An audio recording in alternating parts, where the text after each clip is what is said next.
My name is Hannah, and this is my no-buy year.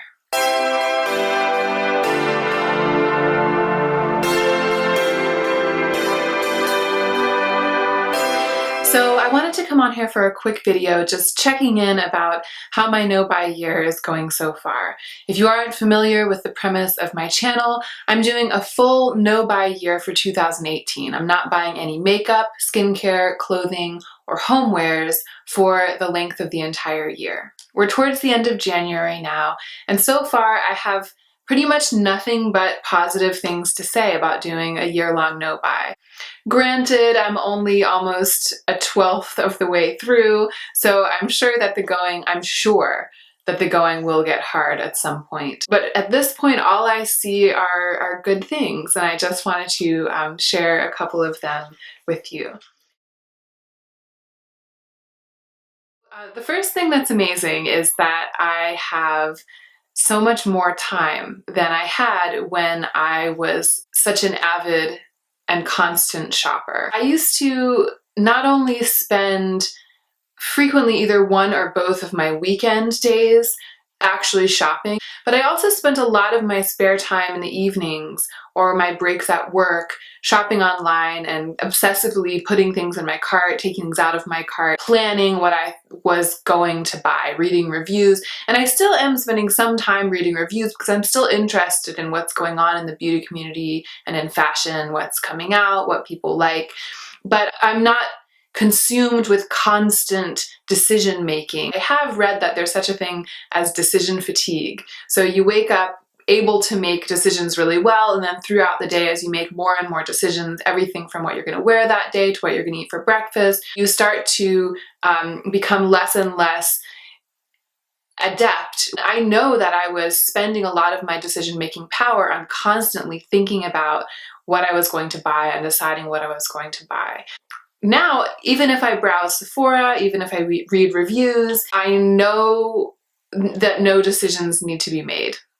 So that fatiguing part of my obsessive shopping has just been canceled. And I feel the effects.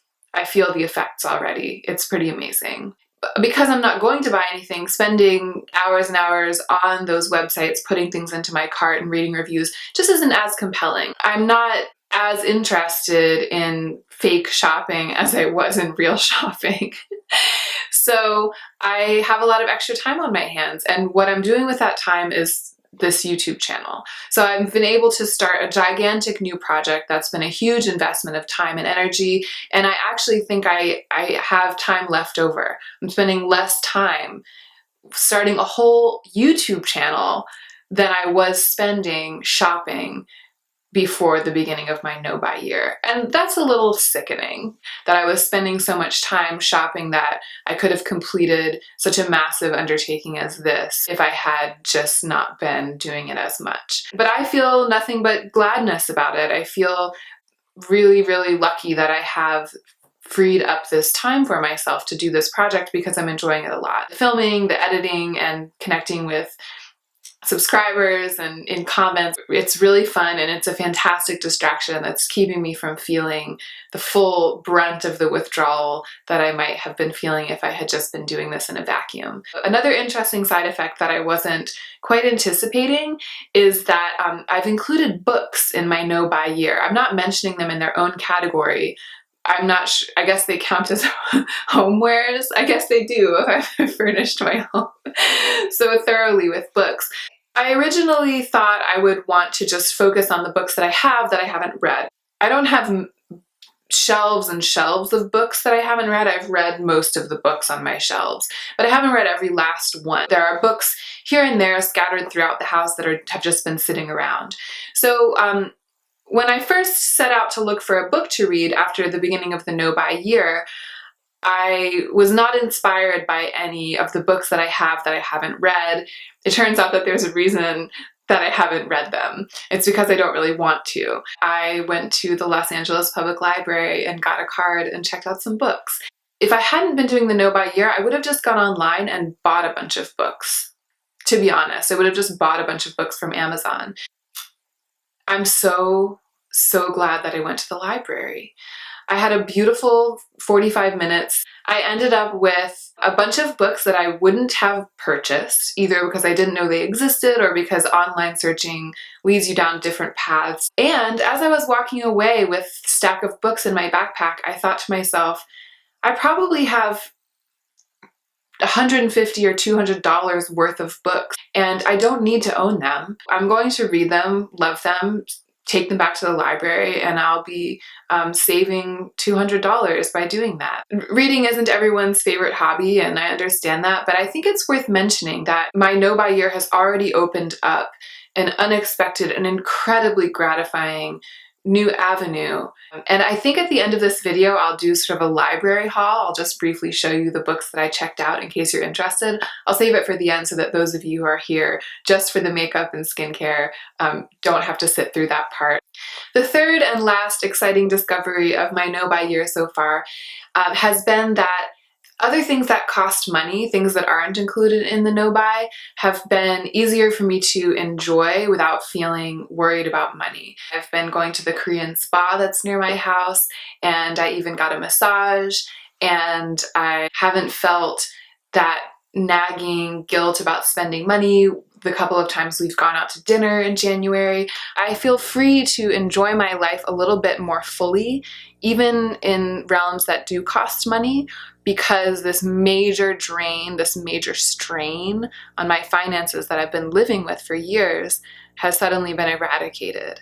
I did have my first moment of sharply wishing that I weren't on a no-buy so that I could buy something, but it wasn't makeup and it wasn't even clothes or skincare. It was a piece of art. A family that I knew growing up, one of the children of the family is an artist, and she does weaving wall hangings. I'll link her website down below. She posted on Facebook that she was having a sale, and I clicked through to her website, and one of the wall hangings just absolutely stunned me, one of these pieces of art, and I would have bought it. It was half off. I would have bought it in a second if I hadn't been on a no-buy. I had that feeling of like really, really wanting a thing and not being able to buy it because of my no-buy, but feeling that it was unjust. Like I know I really want it.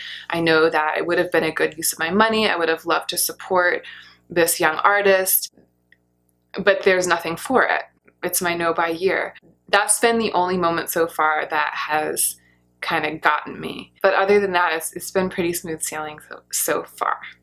It's been pretty smooth sailing so far. That's all I've got for this first check-in. I'll be doing a check-in about how my no-buy year is going at the end of every month. If you have any specific questions, please let me know in the comments down below. Please subscribe if you'd like to continue following my journey, and please do like this video. That helps me immensely. I would like to grow my channel a little bit, and giving me a thumbs up is the best thing you can do to help me out with that. If you would like to see the books that I got from the library, stick around. If not, I'll see you next time. Thank you so much for watching. Look at all these big, thick books. It's quite the mix. It's a mix of things that address my literary interests and my obsession with poetry, and sort of just books that are candy. I have always read a lot, but I've been longing to kind of get back in touch with that voracious, obsessive kind of reading that I did as a child and as an adolescent. So I've been looking for books that check a lot of those same boxes, just beautifully written, but maybe just this side of literature. I have never read anything by Elizabeth George. I really love murder mysteries. I think I inherited it from my mother. There are so many beautiful, brilliant writers who have chosen to channel their energies into this genre. Elizabeth George is a master of the genre, but I have never read her before. I was walking down one of the mystery aisles in the library, and her name jumped out at me, and I was like, oh yeah, Elizabeth George. I remember seeing her books around my house, my mom's house, growing up. So the first one is A Great Deliverance, and I'm already that far through. There's Payment in Blood and Well Schooled in Murder. There's one other book sort of in that category for me, which is It was in the young adult section. Don't judge. It's by Tamora Pierce, who was one of my favorite writers. So I just decided to check it out and see if she has written any like new series since I grew up. And she has. There's a new character, Becca Cooper, and this is book 1. It's called Terrier. It's nice and thick. Can't wait to get into it. And that's the other kind of easy read that I got. Philip Pullman is another writer whose work I have loved. He's the writer of the Golden Compass series. If you haven't read those, highly recommended for adults and adolescents. I just went looking for his section and I picked up this book. It's called The Good Man Jesus and the Scoundrel Christ. It is supposed to be sort of a subversive retelling of the story of Jesus. So that's all I know about it, and I also know that I like Philip Pullman's work. Then the last 3 books have to do with one of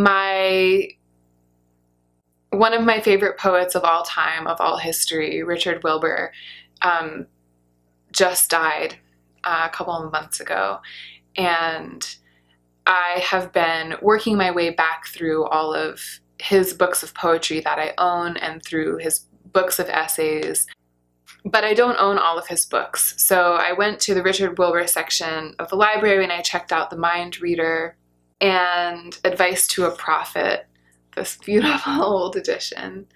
It still has the card in the front from when they used this, when they didn't have an electronic system. That's cool. I've read a lot of the poems that are in these books individually because I have his collected poems, but I really like reading a volume of poetry in its original form. Oh, here's a picture of Richard Wilbur as a young man. This book that I've never heard of, Conversations with Richard Wilbur, here he is again. This is a book of interviews, transcribed interviews with Richard Wilbur at various stages of his career. So I'm really excited to sink my teeth into this one. And if you've never read anything by Richard Wilbur, I highly recommend him, especially since he's just died. I think that this is an important time to become familiar with his work if you weren't already. So that's going to do it. That's my library haul. That's my January update. I've been busying myself so much that I don't really miss shopping yet. Thank you again so much for watching, and I hope that you can remember to take really good care of yourself this week so that you can be the most effective version of yourself as you do your work in the world.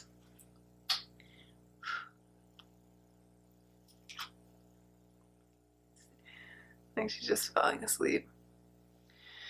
She is asleep.